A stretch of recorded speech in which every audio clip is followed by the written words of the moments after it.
오늘 하나님의 말씀은 대제사장 멜기세덱과 예수라는 제목으로 히브리서 7장 1절로부터 10절 말씀을 살펴보도록 하겠습니다.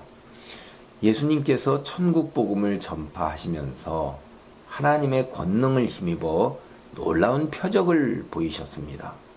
그러자 이 당대 종교 지도자들, 이제 성경을 보면 이들이 바리새인들, 사두개인들, 서기관들이라고 이제 이름 지칭해서 나오는 거예요. 이들이 예수님을 시샘하고 미워했어요. 그리고 이것을 넘어서서 이제 증오하기까지 이르게 된 것을 우리는 볼 수 있습니다. 이들은 예수님을 어떻게든지 깎아내리려고 했어요. 그래서 사람들 앞에서, 이 유대 백성들 앞에서 아주 망신을 주고 예수님이 하나님의 아들이요 선지자요 하나님께서 보내신 메시아라는 것을 갖다가 부인하려고 그렇게 애를 쓰고, 그런 것들 중에 하나로 이들이 이제 예수님 앞에 함정을 파는 일이 벌어지는 이야기가 나옵니다. 그 이야기가 누가복음과 마태복음에 이제 나오고 있어요. 그래서 누가복음 20장 22절로 24절을 보겠습니다. 우리가 가이사에게 세를 바치는 것이 옳으니까 옳지 않으니까 하니 예수께서 그 간계를 하시고 이르시되 데나리온 하나를 내게 보이라. 누구의 형상과 글이 여기 있느냐? 대답하되 가이사의 것이니이다. 이르시되 그런즉 가이사의 것은 가이사에게, 하나님의 것은 하나님께 바치라 하시니 그들이 백성 앞에서 그의 말을 능히 책잡지 못하고 그의 대답을 놀랍게 여겨 침묵하니라. 로마 황제 가이사에게 세금을 바치라고 하면 이들이 나라를 잃어버리고 그 자신들을 그 예수님 당대에 다스렸던 로마 정부를 섬기라고 하는 게 되니까 그 유대인들, 이스라엘 백성들이 얼마나 원망을 할 거예요. 그리고 하나님의 그 아들이요 하나님께서 보내신 메시아라는 것을 당연히 부인하게 되지요. 믿지 않을 것입니다. 그렇다고 해서 세금을 바치지 말라 이렇게 한다면 이제 로마 정부에 대항하는 거예요. 이거는 이제 로마 정부로부터 탄압을 받을 이유를 제공하게 되는 거죠. 그래서 이게 간계라 이 말이에요. 이렇게 믿는 것이. 그래서 예수님의 절묘한 대답, 가이사의 것은 가이사에게, 하나님께서는 하나님에게, 너무나도 절묘한 대답이었죠. 백성들 앞에서 크게 망신을 당했어요. 이 바리새인들이 이런 질문을 했다가, 바리새인들이 이제 망신을 당하고 더 이상 대답을 못하니까 그 다음에 이번에 나서는 사람들이 사두개인들이 이제 예수님께 나서서 예수님을 망신 주려고 대항하는 거예요. 이 사두개인들은 예루살렘 성전에서 제사를 드리는 일을 주관했던 그 계급입니다. 부활이 없다고 주장하는 사두개인 중 어떤 이들이 와서 물어 이르되 선생님이여, 모세가 우리에게 써주기를 만일 어떤 사람의 형이 아내를 두고 자식이 없어 죽으면 그 동생이 그 아내를 취하여 형을 위하여 상속자를 세울지니라 하였나이다. 그런데 칠형제가 있는데 마지가 아내를 취하였다가 자식이 없이 죽고 그 둘째와 셋째가 그를 취하고 일곱이 다 그와 같이 자식이 없이 죽고 그 후에 여자도 죽었나이다. 일곱이 다 그를 아내로 취하였으니 부활 때 그 중에 누구의 아내가 되리이까? 예수께서 이르시되 이 세상의 자녀들은 장가도 가고 시집도 가되 저 세상과 및 죽은 자 가운데서 부활함을 얻기에 합당히 여김을 받은 자들은 장가가고 시집가는 일이 없으며 그들은 다시 죽을 수도 없나니 이는 천사와 동등이요 부활의 자녀로서 하나님의 자녀임이라. 이 사두개인들 이들이 얼마나 악한 자들이에요. 그들은 자신들이 믿지도 않는 부활을, 사두개인들은 부활을 믿지 않았어요. 바리새인들은 부활을 믿었고 백성들은 부활을 믿는 사람들이 거의 다 하죠. 근데 이 사두개인들은 천사와 부활을 믿으면 자기네들이 예루살렘 성전에서 섬기는 자기네들의 그렇게 해서 취하는 이익에 상당한 영향이 있기 때문에 그들이 부활을 믿지 않았던 거예요. 믿지도 않는 부활을 빌미로 해서 7 형제를 남편으로 취하는 여자 이야기를 만들어냈어요. 현실에서 있을 수 없는 허구의 이야기예요, 이거예요. 그걸 가지고선 예수님께 대든 거예요. 대답하기가 참 어렵죠. 이렇게 형사 취수 제도가 있으니까 그때 어떻게 됐냐 하는 거예요. 그러나 예수님의 말씀은 하나님이시기에 앞으로 종말 때 부활의 때 이루어질 일들을 정확하게 아시는, 우리가 영적인 존재로서 우리가 앞으로 어떤 운명에 처질 것을 정확히 아는 하나님이시기에 이러한 대답이 가능한 것입니다. 이 대답을 통해서 우리는 장차 이루어질 일이 어떠한 것이라는 것을 알게 되는 큰 은혜를 입게 되었어요. 덕분에 백성 앞에서 이들 역시 되게 망신을 당했어요. 이제 예수님이 반대로 종교 지도자들에게 이들에게 묻는 거예요. 이제 이 글을 살펴보기에 앞서 먼저 다윗이 지은 시편 110편 1절로 4절을 살펴보도록 하겠습니다. 여호와께서 내 주께 말씀하시기를 내가 내 원수들로 내 발판이 되게 하기까지 너는 내 오른쪽에 앉아 있으라 하셨도다.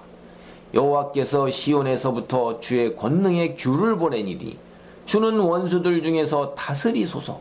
주의 권능의 날에 주의 백성이 거룩한 옷을 입고 즐거이 헌신하니 새벽 이슬 같은 주의 청년들이 주께 나오는도다. 여호와는 맹세하고 변하지 아니하시리라. 이르시기를 너는 멜기세덱의 서열을 따라 영원한 제사장이라 하셨도다. 이 시편 110편의 내용은 다윗이 성령에 감동되어서 예언을 하는 거예요. 이게 예수님에 대한 예언이요, 종말에 대한 예언이요, 영적인 하나님 나라에 대한 예언인 것이에요. 그러니까 다윗이 하나님을 찬송하면서 예수님도 찬송하고 앞으로 벌어질 일을 예언했던 것을 우리는 오늘 성경 신구약을 다 가지고 알게 되면서 시편 110편을 보니까 그렇다는 놀라운 진리를 깨닫게 되는 것입니다. 여기서 다윗이 내 주라고 부르는 이분 예수 그리스도예요. 다윗이 내 주 마이 로드라고 불렀을 때 자기 자신보다 높은 분을 갖다가 주인이라고 부르시죠. 내 주라고 부르는 거죠. 우리 하나님이 내 주라고 우리는 고백하잖아요. 여호와가 내 주님이라고 우리는 고백을 하잖아요. 다윗도 내 주라고 부르시는 분은 예수 그리스도 메시아예요, 이 말이에요. 그래서 이 메시아 예수님이 이제 사탄, 이런 하나님을 대적하는 무리들 이 항복해서 발 아래 꿇어 앉게 되고 부복하게 될 때까지 오른쪽 보좌에 앉아 있으라고 예수님께 말씀하시는 거예요. 통치권을 주시는 거예요. 오른쪽 보좌에 앉으니까. 그래서 여기에 보면 주의 권능의 규, 왕의 상징이 규잖아요. 규를 들고 그 통치권, 절대자, 왕에 상징하는 규를 주신다 이 말이에요. 그래갖고 원수들을 다 다스리라는 거예요.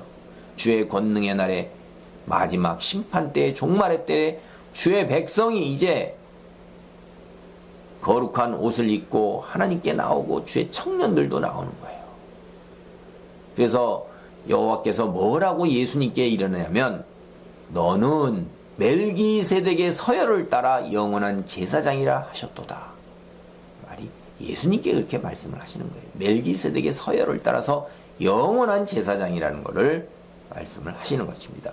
자, 이런 이해를 배경으로 해서 마태복음 22장 41절로 46절을 보겠습니다. 이제 종교 지도자들이 거꾸로 예수님에게 당하는 이야기가 나오는 거예요.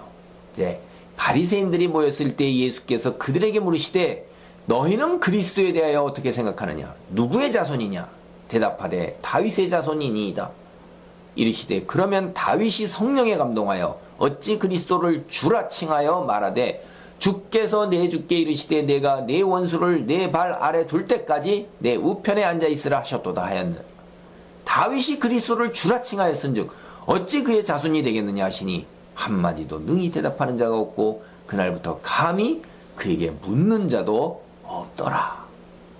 이스라엘 민족의 종교 지도자인 바리새인과 사두개인들은 말로도 못 이겼고 성경 말씀으로도 예수님을 넘어서지 못했어요. 왜냐하면 예수님이 하나님께서 보내신 하나님의 아들이요, 예수님 당신이 하나님이셨기 때문에 이건 당연한 것입니다. 다윗이 성령에 감동되어 예수님에 대하여 예언을 한 것, 그게 시편 110편이에요. 그 시편 110편 4절에서 보면 다윗은 예수님을 가리켜 멜기세덱의 서열을 따라 영원한 대제사장이 되었다고 고백하고 있어요. 그래서 멜기세덱에 관해 살펴본다 하는 것은 이건 동시에 예수님에 관해서 우리가 살펴보는 것이 되는 거예요.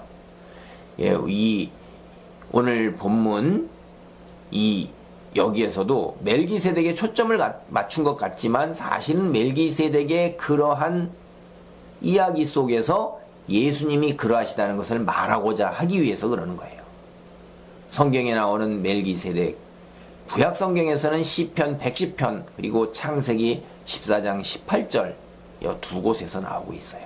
그래서 먼저 멜기세덱이 처음 출현했던 창세기 14장 16절로 20절의 문맥을 살펴보겠습니다. 모든 빼앗겼던 재물과 자기의 조카 롯과 그의 재물과 또 부녀와 친척을 다 찾아왔더라. 아브라함이 그돌라오멜과 그와 함께한 왕들을 쳐부수고 돌아올 때 소돔 왕이 사회 골짜기 곧 왕의 골짜기로 나와 그를 영접하였고 살렘 왕 멜기세덱이 떡과 포도주를 가지고 나왔으니 그는 지극히 높으신 하나님의 제사장이었더라. 그가 아브라함에게 축복하여 이르되 천지의 주제이시오 지극히 높으신 하나님이여 아브라함에게 복을 주옵소서. 너희 대적을 내 손에 붙이신 지극히 높으신 하나님을 찬송할지로다 하매 아브라함이 그 얻은 것에서 10분의 1을 멜기세덱에게 주었더라.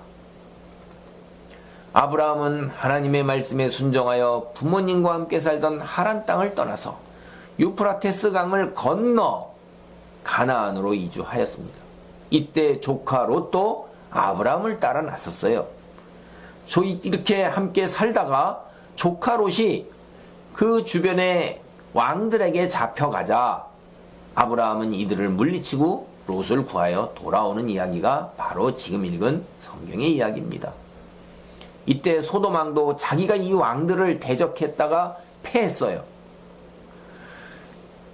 그런데 소돔 왕뿐만 아니라 살렘 왕 제사장 멜기세덱이 아브라함을 떡과 포도주를 가지고 맞이하러 나와요.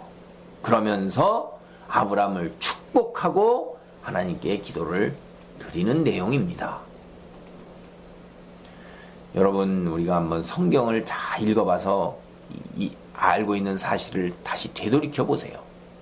아브라함 이후로 그의 아들 이삭이 있고 또 그의 아들 야곱이 나와요. 그리고 이들이 모두 그 가뭄으로 인해서, 기근으로 인해서 애굽 땅으로 이주해가지고 430여 년의 세월이 흐른 다음에 모세 인도로 애굽 땅을 나와 홍해를 건너서 가나안 땅에 이주합니다. 가나안 그 땅에 들어가기 전에 그 사막 광야에서 40여 년의 그 불신한 하나님을 배반한 죄값을 치르고 와요. 그리고 나서 제사장 제도가 마련되는 거잖아요. 그게 430여 년의 세월이 흘러서 모세 인도로 애굽 땅을 나와서 시내산에서 하나님께 말씀을 받을 때 이때 제사장 제도가 마련되는 거잖아요. 그러면 아브라함 이후에 벌어지는 일이에요. 얼마나 뒤에 가서 벌어져요. 430여 년이라는 이런 긴 세월 후에 하나님께서 아론과 레위 족속을 제사장으로 세우신다 이 말이에요. 제사제도가 이때 마련되는 거예요. 근데 멜기세덱은 어떻게 해서 하나님의 제사장이 되었죠? 그래서 아브라함과 주변의 이방 사람들 모든 사람들에게도 그 멜기세덱은 하나님의 제사장으로 불리고 있는 거예요. 제사장임을 다 인정하고 있잖아요. 성경을 보면 참 이렇게 우리 머리로 이해하기 어려운 일들이 기록되어 있는 것을 알 수 있습니다. 영적인 진리를 우리가 육체적 존재인 우리가 모두 다 깨닫는 것은 불가능한 것이지요. 성경이 기록하고 있는 사실 속에서 믿음으로 나아가는 것 외에는 다른 방법이 없습니다. 우리가 모르는 사실이기 때문에. 그러나 성경을 찬찬히 살펴보면 이스라엘 민족이 생겨나기 전에도 이미 하나님을 믿고 따르는 사람들이 있었음을 우리가 볼 수 있어요. 사실 아담과 하와 이후로도 보면 가인도 그러고 하나님께 제사를 드리고 그때는 하나님으로부터 가까운 시기니까 그 후로도 계속해서 내려가면서도 노아 때에도 노아만이 하나님을 믿고 신실하게 따르지요. 하나님을 대부분 믿지 않았지만은 그러나 그 중에서도 하나님을 믿는 사람들이 있었음을 우리는 알 수 있었던 거예요. 여기에 멜기세덱도 하나님 믿는 또 하나님께서 세우신 대제사장입니다. 오늘 히브리서 본문 대제사장 되신 예수님 멜기세덱을 이야기하면서 여기에다가 같이 연계해서 이야기를 하고 있어요. 구약성경까지 거슬러 올라가서 멜기세덱과 연관시켜서 얘기를 하고 있어요. 다시 한번 말씀드리지만 사실은 대제사장 되신 예수님이 어떠한 분이신가를 이야기하는데 멜기세덱을 연계시켜서 얘기하고 있는 거예요. 멜기세덱을 이야기하기 위한 것이 아니라는 것을 잘 살펴보면서 멜기세덱이 어떠한 분인가 하는 것을 통해서 예수님이 어떠한 분인가를 이야기하고자 하는 것입니다. 히브리서 7장 1절로 2절입니다. 이 멜기세덱은 살렘 왕이요 지극히 높으신 하나님의 제사장이라. 여러 왕을 쳐서 죽이고 돌아오는 아브라함을 만나 복을 빈 자라. 아브라함이 모든 것의 10분의 1을 그에게 나누어 주니라. 그 이름을 해석하면 먼저는 의의 왕이요 그 다음은 살렘 왕이니 곧 평강의 왕이요. 첫째 멜기세덱은 예루살렘의 왕이었어요. 그래서 살렘 왕이라고 불렸습니다. 동시에 하나님의 대제사장이었습니다. 우리가 고대 사회를 보면 신정일치는 사실 흔한 일이었어요. 이 고대 근동사회도 다 신정일치가 많이 있었고 이 우리 단군 신화도 신정일치로 나와요. 왕은 통치권을 지니고 백성을 다스리면서 가장 높은 권좌에 앉아 있는 인물입니다. 왕보다 더 높은 권능을 행사하는 인물이 없어요. 멜기세덱은 예루살렘의 왕입니다. 멜기세덱은 예루살렘 지역에서 가장 높은 권좌에 앉은 인물이에요. 자신이 다스리는 왕국에서 자신보다 더 높은 자리에 있는 사람이 없어요. 그런데 이 멜기세덱이 주변의 세상의 다른 왕들과 다른 점이 있다면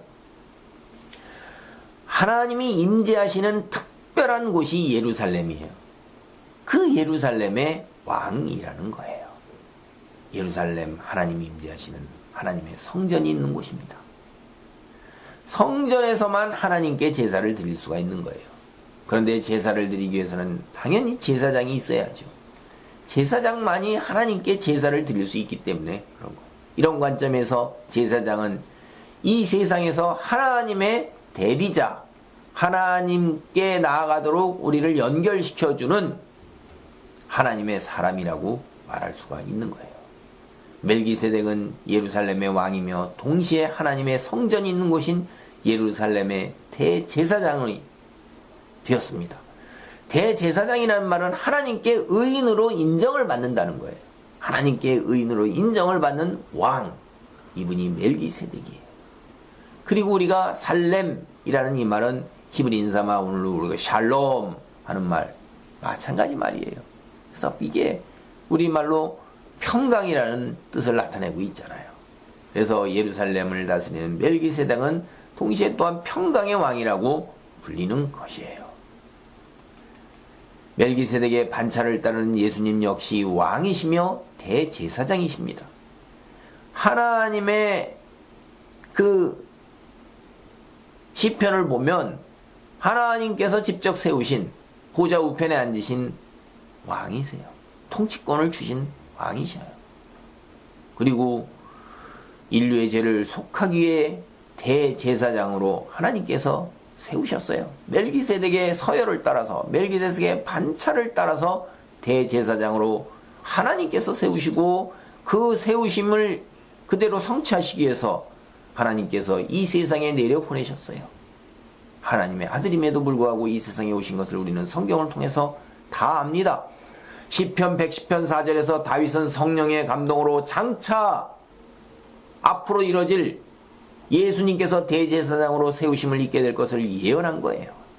그 예언은 정확하게 예수님이 이 세상에 오셔서 하나님 나라의 복음을 전파하시고 십자가에서 속죄제물이 되어 돌아가시는 일을 통하여 성취된 것입니다.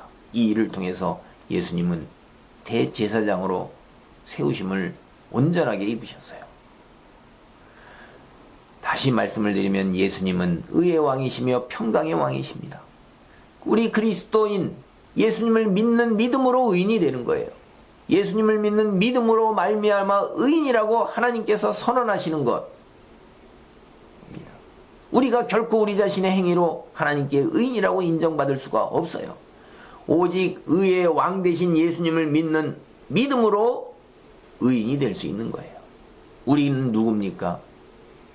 예수님을 믿는 믿음으로 의인이라 칭함을 받은 은혜를 입은 사람들이에요. 우리를 다스리는 왕이 누구셔요? 우두머리가 누구예요? 예수님이셔요. 그러니까 예수님이 의의 왕이신 것입니다. 예수님을 믿는 사람, 평강의 왕이신 예수님이 주시는 평강을 누리는 거예요. 동시에 예수님을 믿는 사람은 이러한 평강을 누리기에 불화와 시기와 증오와 다툼이나 갈등과는 거리가 먼 삶을 사는 은혜를 입게 되는 거예요. 평강의 왕이신 예수님이 다스리는 그 백성들은 평강을 누리는 거예요. 예수님이 평강을 주시기 때문에 하나님이 주시는 평강, 이것은 성경을 보면 세상이 속한 것과 다르다고 그랬어요. 어둠에 속한 사람은 평강을 누릴 수가 없는 거예요. 평강의 왕이신 예수님만이 우리에게 평강을 주실 수가 있는 거예요. 그리스도인이 누리는 평강, 세상이 줄 수 없는 평강이에요. 여러분, 우리가 살아와서 경험적으로 압니다. 세상에 돈이나 권력이나 쾌락이 주는 평강은 꿈이나 신기루와 같은 그림자예요. 순간은 평강을 누릴 수가 있지만은 그러나 그것이 영원히 그리고 계속되지 않는다는 걸 우리는 너무나도 잘 알아요. 돈과 권력과 쾌락이 있다 하더라도 우리 마음 한편에서는 불안과 두려움과 갈등이 떠나질 않아요. 특별히 우리 죽음에 대한 무서움이, 불안이 이런 것들로 해결되지 아니하고 내가 가지고 있는 것들을 다른 사람들이 차지하고자 하는 그 욕심 속에서 평안을 누리기가 어려운 것입니다. 영원히, 그리고 그 자체로 부족함이 없는 충족된 온전한 평강, 영육간에 누리게 되는 평강, 이것은 오로지 평강의 왕이신 예수님으로 말미암아 그리스도인이 누리는 평강뿐인 것입니다. 두 번째, 멜기세덱은 우리가 다 알 수 없는 신비한 인물입니다. 히브리서 7장 3절입니다. 아버지도 없고 어머니도 없고 족보도 없고 시작한 날도 없고 생명의 끝도 없어 하나님의 아들과 닮아서 항상 제사장으로 있느니라. 성경은 멜기세덱이 이러한 인물이라는 거예요. 멜기세덱의 아버지, 어머니, 족보에 대해서 성경이 이야기하지 않아요. 멜기세덱이 태어나는 일과 죽은 일에 대해서도 성경이 이야기하고 있지 않습니다. 성경이 우리에게 이야기해 주지 않을 일, 이건 우리가 알 수가 없어요. 우리가 어떻게 할 수 있는, 우리의 머리로, 우리의 능력으로 알 수 있는 방법이 없는 거예요. 우리는 성경이 말하고 있는 사실만을 통해서 알 수가 있는 거예요. 그래 성경이 멜기세덱 신비한 인물이라고 이야기하는 거예요. 예수님은 어떤 분이십니까? 신비한 인물이에요. 예수님이 하나님의 아들로서 성자 하나님이시라는 사실 자체가 얼마나 신비한 일이에요. 우리 인간 사이에서 이런 일들은 일어날 수가 없는 거예요. 우리는 이걸 믿음으로 받아들일 수밖에 없어요. 믿지 않는 이들은 이 예수님의 탄생조차도, 죽은 이후의 부활조차도 받아들일 수가 없는 거예요. 예수님 멜기세덱의 반차를 따라 대제사장이 되었기 때문에 멜기세덱을 우리가 생각해 보면 사실 예수님과 같거나 또는 예수님보다 더 위에 계신 사람, 이라고 우리가 생각해 볼 수가 있어요. 멜기세덱의 반차를 따랐기 때문에.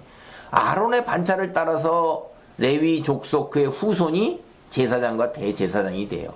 레위 족속의 후손 중에서 아론보다 뛰어난 사람이 있을 수는 없는 거예요. 아론이 조상이고 그 후에 나오는 그 제사장들은 후손이라 이 말이에요.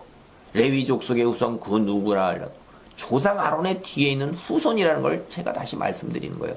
그런 거 보면 멜기세덱의 반차를 따랐다 이렇게 한다면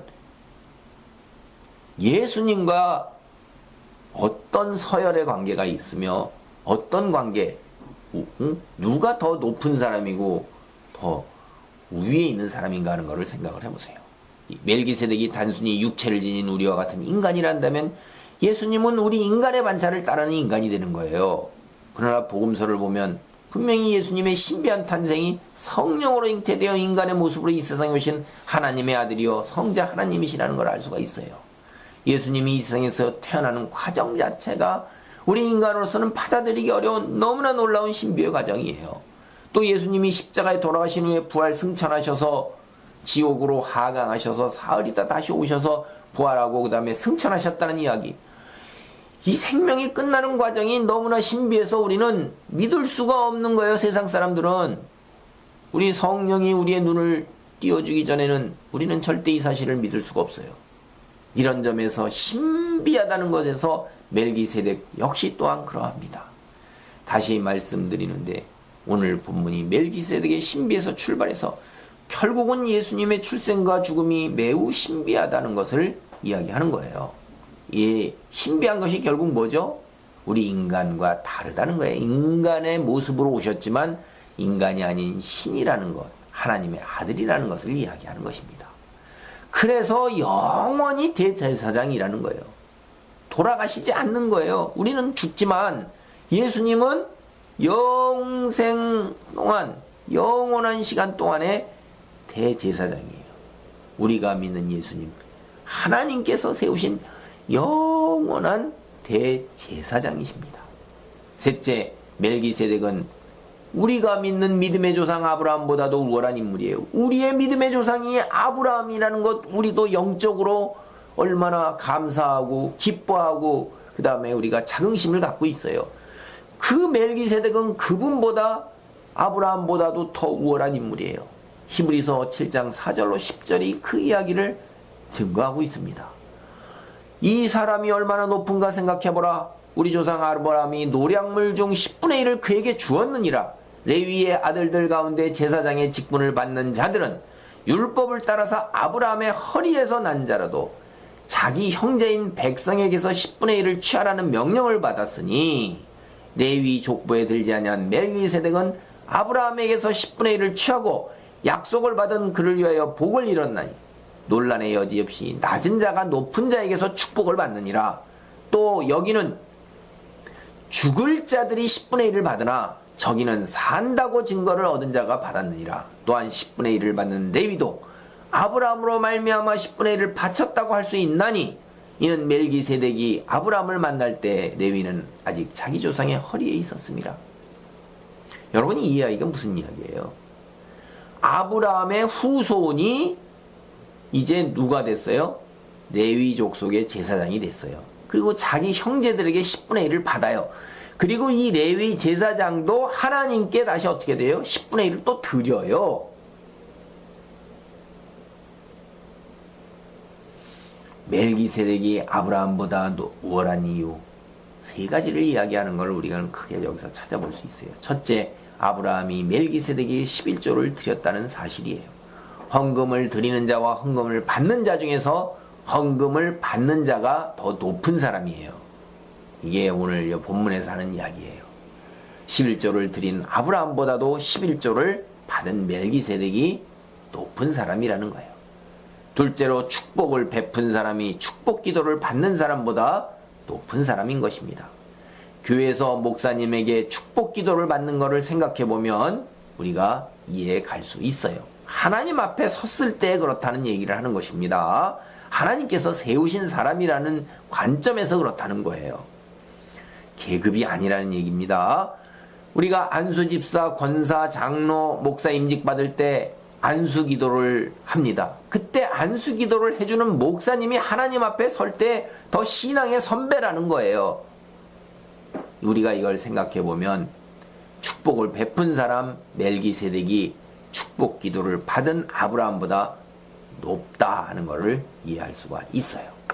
셋째로 아브라함 죽었습니다. 아론을 비롯한 레위 족속의 제사장도 죽습니다. 그러나 멜기세덱은 어떻다고 그래요? 영원한 생명을 소유했어요. 죽는 사람과 영원한 생명을 누리는 사람 중 누가 더 윗사람이에요? 당연하지요. 영생을 누리는 사람이 윗사람이라는 거예요. 우리 다 죽습니다. 죽지 않는, 그래서 영생을 누리는 그분은 우리하고 비교도 할 수 없이 높은 탁월한 인물이라는 걸 알 수가 있어요. 예수님은 이런 멜기세덱의 만찬을 따르는 대제사장이에요. 세상의 모든 인간보다 뛰어나신 분이라는 얘기예요. 멜기세덱과 마찬가지로 우리가 드리는 헌물을 받으실 수 있는 분이에요.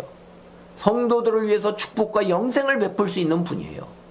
성경에 나오는 신비한 인물로서 살렘왕, 의회왕, 평강의 왕이여 영원한 대제사장이신 멜기세덱의 판차를 따라서 예수님도 역시 하나님 나라의 왕이요 의의 왕이요 평강의 왕이신 거예요. 그리고 동시에 예수님도 영원한 대제사장은 되신 거예요.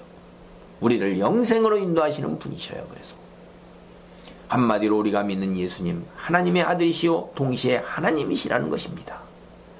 아브라함이 멜기세덱으로부터 축복을 받아 누렸던 것과 마찬가지로 멜기세덱의 반차를 따르는 예수님으로부터 축복을 받아 누리는 그리스도인이 되기를 축원합니다. 아멘.